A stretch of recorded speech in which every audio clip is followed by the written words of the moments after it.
My dad worked for the BBC and he was based at the Broadcasting House in London, and he also worked in other buildings around that area which belonged to the BBC.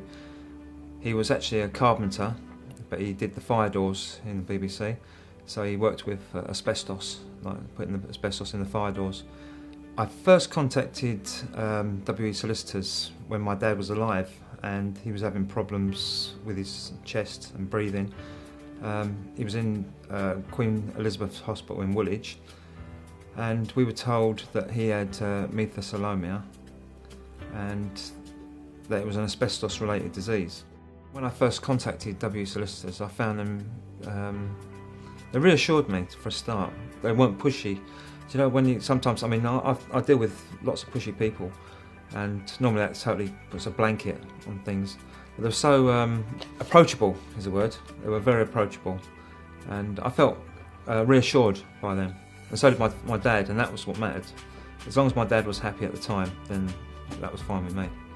And Steve made a big impression when he came down, and that was it. That was the start of the relationship between WE Solicitors and my father and me. I mean, I think they were having a rough time with the BBC, because the BBC was trying to put their foot down.